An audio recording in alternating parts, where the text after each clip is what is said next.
नमस्कार. अंकशास्त्र न्यूमरोलॉजीमध्ये ज्या केस स्टडी बघत होतो त्याच्यामध्ये सगळ्यात प्रथम आपण सलमान खानवरची केस स्टडी बघितलेली आहे. आज आपण न्यूमरोलॉजीमध्ये ज्या केस स्टडीचा अभ्यास करतोय, आज ती केस स्टडी आहे शाहरुख खानबद्दलची. तर शाहरुख खानच्या आयुष्यामध्ये कसे इव्हेंट झाले, त्याच्यामध्ये कसा अंकशास्त्राचा यूज झाला आहे किंवा न्यूमरोलॉजीने कसं वर्क केलं. शाहरुख खानची बर्थडेट आहे 2/11/1965. म्हणजे शाहरुख खानचा मुलांक झाला 2 आणि जर सर्व बर्थडेटची टोटल केली तर ती त्याची बर्थडेटची टोटल येते 7 वरती. म्हणजे भाग्यांक झाला 7, मुलांक 2, भाग्यांक 7 आणि 2/11/1965 या बर्थडेटची सन साइन जर काढली तर ती येते स्कॉर्पिओ. स्कॉर्पिओ म्हणजेच मंगळाची राशी येते. मंगळ म्हटलं की 9 नंबर लक्षात ठेवायचं. म्हणजे आता शाहरुख खानच्या आयुष्यामध्ये कोणते नंबर वर्क करणार आहे तुमच्या लक्षात आलंच असेल. त्याचा मुलांक 2 आणि भाग्यांक 7.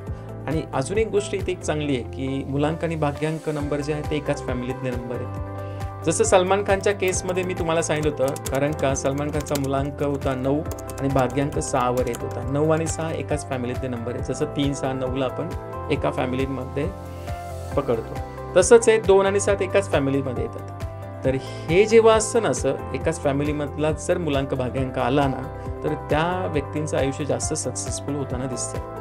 आता इथे पण तसंच झालं. शाहरुख खानच्या केसमध्ये बघा, मुलांक भाग्यांक 2 आणि 7 एकाच फॅमिलीमधले नंबर आहेत आणि सनसाइन 9 वर आहे. तर 9 साठीचे फॅमिली नंबर कोणते? 3, 6, 9. म्हणजे शाहरुख खानच्या आयुष्यामध्ये 2, 7, 3, 6, 9 या नंबरचा जास्त इम्पॅक्ट होताना दिसेल. मुळातच शाहरुख खानचा नेम नंबर सुद्धा 42 म्हणजे 6 वरती येतं, लक्षात घ्या. ते त्याच्या सनसाइनला मॅच होते. SRK जो शॉर्ट फॉर्म आहे ना त्याची टोटल सुद्धा 7 वरती येते, ती त्याच्या भाग्यांकाला मॅच होते. नेम नंबर सुद्धा इथे वर्क करते, लक्षात ठेवायचं. आणि हे आपल्यालाही लक्षात घ्यायचं आहे की आपलं सुद्धा नेम नंबर मॅच होताना दिसलं पाहिजे आपल्या मुलांक भाग्यांक आणि सनसाइनला, तर ते तुम्हाला रिझल्ट येतात. आता इथे योगायोग आहे, कारण त्यावेळेला काय न्यूमरोलॉजीचा एवढा यूज नव्हता.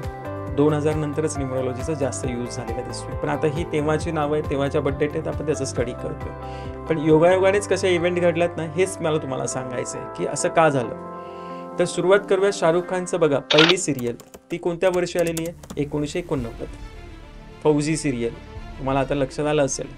तर 1989ची टोटल करा, ती 9 वरती येते. आणि त्यावेळेला रनिंग एज होतं शाहरुख खानचं 24-6. म्हणजे 6 आणि 9 एकाच फॅमिली नंबरमध्ये येतात. त्याच्यानंतर आपण पुढे जाऊयात. पहिला त्याची बॉलिवूडमध्ये झालेली एंट्री, पहिले पिक्चर दिल आशना आहे आणि दिवाना. त्याच्यानंतर ते एकाच वर्षी आले 1992ला. आता 1992ची टोटल करा, 3 वर येते. त्याच वेळेला रनिंग एज होतं शाहरुख खानचं 27, 9 वरती येतं. म्हणजे बघा, 3 आणि 9चं कॉम्बिनेशन आलं, एकाच फॅमिली नंबरमध्ये येतात, ते त्याला इम्पॅक्ट देताना दिसतात.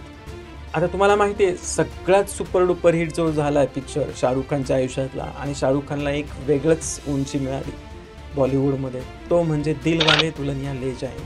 आता हा जो पिक्चर होता हा आला 1995ला. त्याची टोटल करा 6 वर येते. आणि रनिंग एज त्यावेळेला होता शाहरुख खानचा 30, 3 वरती 3 आणि परत 1995ची टोटल 6 वर येते. तर हे 3 आणि 6चं कॉम्बिनेशन एकाच फॅमिली नंबरमध्ये येतात. त्याच्या पुढे नंतर आपण जाऊयात शाहरुख खानच्या आयुष्यातला अतिशय महत्त्वाचा पिक्चर, तो म्हणजे कुछ कुछ होता है. आता ह्या पिक्चरचं इयर आहे 1998. 1998ची टोटल करा 9 वर येते. आणि तेव्हा शाहरुख खानचं रनिंग एज होतं 33. म्हणजे 33ची टोटल करा सिंगल डिजिट, 6 आणि 9. नंतर मोहब्बते आला. मोहब्बतेचं पण बघा रिलीज डेट काय 2000 साली आलेलं आहे. म्हणजे 2 वरती आलं, त्याच्या मुलांकला मॅच होतं. हे सगळं असं तुम्ही जर बघितलं ना तुमच्या लक्षात येईल की जे मेन पिक्चर आले, ते इम्पॅक्ट देणारे पिक्चर आले त्याच्या आयुष्यामध्ये, ते असेच इयर होते जे त्याच्या मुलांक भाग्यांक आणि सनसाइन यांच्याबरोबर मॅच होताना तुम्हाला दिसत आहे. 2023 हे शाहरुख खानच्या आयुष्यातलं अतिशय महत्त्वाचं वर्ष होतं. आणि कारण का बघा ना, 2023ची टोटल 7 वरती येते. आणि त्याच वेळेला त्याचे 2 पिक्चर रिलीज झाले, ते म्हणजे पठाण आणि जवान. पठाणमध्ये बघा एक स्पेलिंग त्याचं जर चेक केलं तर एक ए त्याच्यामध्ये एक्स्ट्राचा ॲड केलेला आहे, कारण का पठाण नाव हे 7 वरती येतं, लक्षात घ्या.